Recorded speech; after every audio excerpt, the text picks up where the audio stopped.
अभिमान, सामान्यांचा बुलंद आवाज, सक्षम न्यूज चॅनल। स्वाभिमानीच्या प्रशांत दिक्करांना खंडणी प्रकरणी अटक। शेतकऱ्यांकडून उकळली 5 लाखाची खंडणी। शेतकऱ्यांची पोलिसात तक्रार। बुलढाणा जिगाव प्रकल्पातून जास्तीचा मोबदला मिळवून देण्यासाठी घेतली खंडणी। शेतकऱ्यांकडून प्रशांत दिक्कराला लोटपाट। दिक्करला पोलिसांनी घेतले ताब्यात।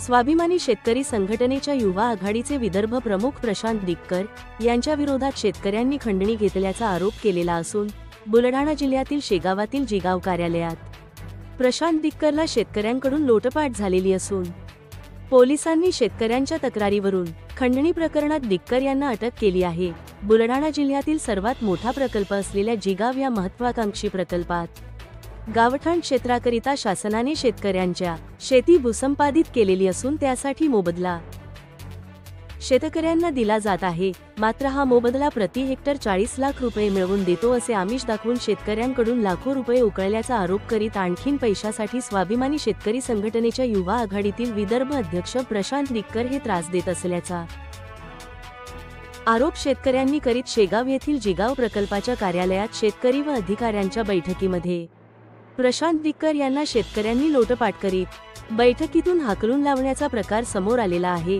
व खोटे बोलून आमचे घेतलेले 5 लाख परत द्या अशी मागणी आरोप शेतकऱ्यांनी करीत शेगाव येथील जिगाव प्रकल्पाच्या कार्यालयात शेतकरी व अधिकाऱ्यांच्या बैठकीमध्ये प्रशांत दिक्कर यांना शेतकऱ्यांनी लोटपाट करीत बैठकीतून हाकलून लावण्याचा प्रकार समोर आलेला आहे व खोटे बोलून आमचे घेतलेले 5 लाख परत द्या अशी मागणी आरोप शेतकऱ्यांनी करीत आज शेतकऱ्यांनी दिक्कर यांचेकडे केली।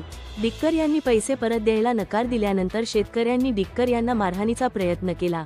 यावेळी दिक्कर यांचे कार्यकर्ते पळून गेले। याच घटनेची माहिती मिळताच शेगाव पोलीस घटनास्थळी पोहोचल्या। नंतर प्रशांत दिक्कर यांना पोलिसांनी ताब्यात घेऊन पोलीस स्टेशनला आणले। यावेळी शेतकऱ्यांच्या वतीने संग्रामपूर तालुक्यातील हिंगणा कवठळ या गावाच्या सरपंच पुष्पा संदीप मोरखडे यांनी रितसर शहर पोलिसात तक्रार नोंदविली। यावरून प्रशांत दिक्कर यांच्या विरोधात खंडणीसह विविध कलमान्वये गंभीर गुन्हे दाखल करण्यात आले आहे। नितीन पाटील, ठाणेदार शहर पोलीस स्टेशन शेगाव। स्वाभिमानीचे प्रशांत दिक्कर हे शेतकऱ्यांनाच ब्लॅकमेल करून त्यांच्याकडून आमिष दाखवून पैसे उकळण्याचा प्रकार करीत आहे अशी तक्रार आज शेतकऱ्यांनी पोलिसात नोंदविली आहे। आमची एवढीच मागणी आहे की दिक्करांनी आम्हाला मिळत असलेल्या आर्थिक मोबदल्यात ढवळाढवळ करू नये व ब्लॅकमेल करू नये व दिक्कर यांचेवर 5 लाख घेतल्याप्रकरणी खंडणीची कारवाई करावी अशी मागणी शेतकऱ्यांनी केली आहे। सक्षम न्यूज चॅनल करिता पवन ठाकरे, जिल्हा प्रतिनिधी, बुलढाणा। सक्षम न्यूज चॅनल मध्ये प्रतिनिधी म्हणून निवड करणे सुरू आहे, तरी आजच संपर्क करा। सक्षम न्यूज चॅनल नेटवर्क मुख्य संपादक श्री सुमेधभाऊ दामोदर, मो 9763934130।